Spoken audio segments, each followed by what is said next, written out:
The Way of the Woods.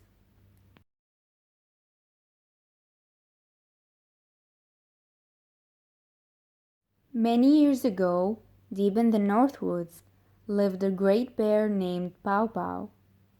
He was the strongest and the bravest bear alive, and respected by all the forest creatures. One day, all the animals gathered together to discuss some changes in the woods. A new animal that walked on two legs and was covered in a strange fur was making its home nearby. They needed a leader and could think of no one better than Bow Bow.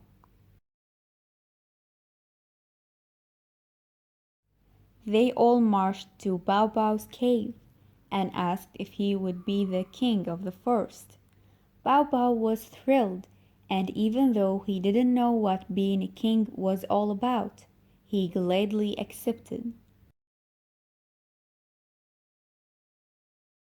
Bow Bow then said, "I will need some helpers, and I want Crowley Crow and Willard Weasel to be my advisors."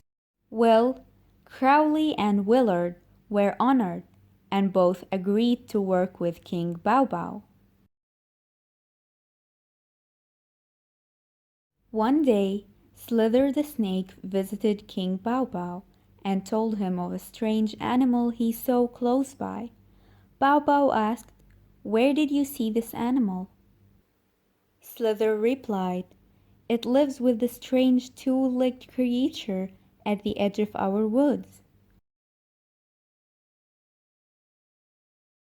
Bow Bow thought for a moment and said, "Willard and Crowley, go to the edge of the woods and see what this animal is." Within moments, his two helpers were on the way. Sometime later, Willard and Crowley returned and excitedly told King Bow Bow that there was indeed a strange animal at the edge of the woods. It was small, maybe the size of Bobby Beaver, and it had a strange barking voice instead of a yelp or a howl. All three sat for a long time thinking about this strange newcomer that lived so close to their woods. Finally, King Bow Bow said, "We must go and meet this animal." All three got up and left King Bow Bow's cave. In a short while, they were at the edge of the woods, watching the strange animal.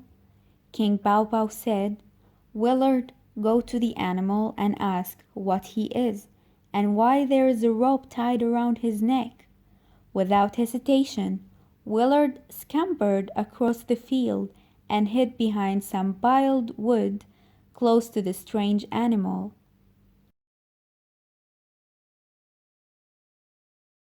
"Psst," said Willard. The strange animal looked around.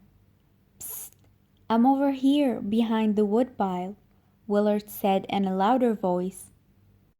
The strange animal stretched the rope as far as it would go, but not being able to see who was speaking, said, "Please come out so that I can see you. My master isn't around."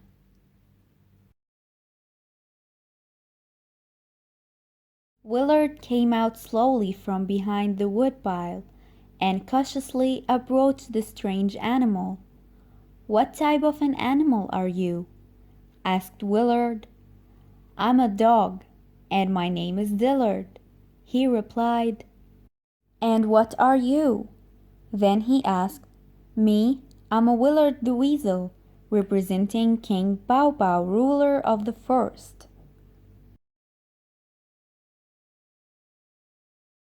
"Why are you bound to that stake in the ground?" asked Willard.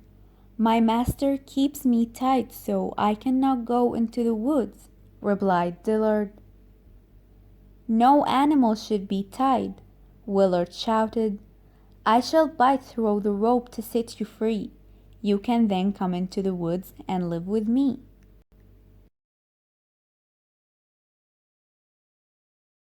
In one mighty bite, Willard set Dillard free. Then the two of them ran across the field and into the woods. After Willard introduced Dillard to the King Pow Pow and Crowley, they all left. When they got to the center of the woods, King Pow Pow introduced Dillard to all the other forest creatures. Dillard especially liked meeting Whiny Wolf and Carl Coyote, who seemed to be his cousins. As the summer passed, King Pow Pow fattened himself on berries and salmon. Dillard and Willard became good friends. One day, Willard sniffed the air. Oh, what a marvelous smell was being carried on the breeze! Chicken eggs, fresh chicken eggs. Willard thought to himself, I must find them and have a snack. In seconds, he was off running through the woods and following his nose to his favorite treat.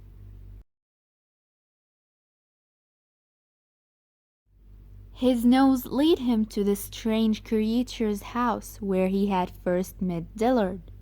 He looked around, all was clear. He followed the wonderful smell of eggs into a strange cave.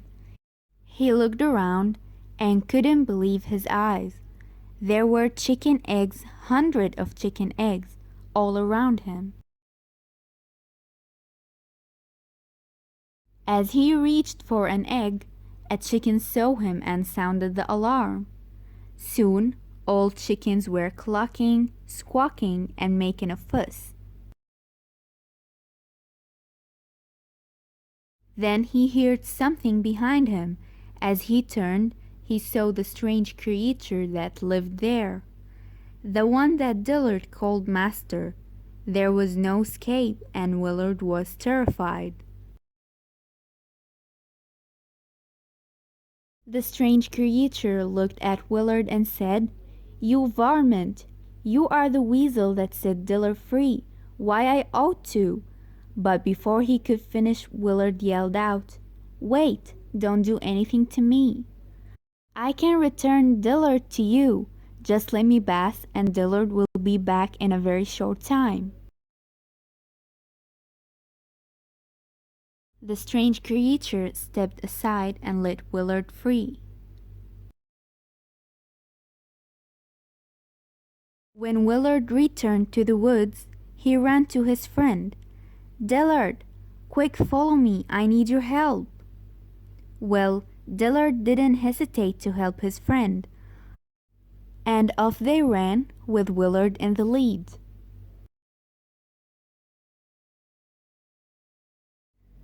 As they crossed the field, Dillard stopped. What's wrong? Asked Willard. My master lives there, and I'm afraid to go any further, Dillard replied. Don't worry, said Willard. Your master is not there. Again, Dillard followed Willard right into the cave with all the chickens.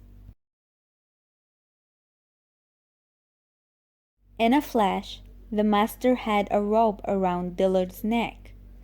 He then looked at the weasel, tossed him an egg, and said, Thank you for returning my dog. Willard left for the woods without saying a word. Dillard remained with the farmer, making sure no weasel or any other varmint ever bothered his livestock.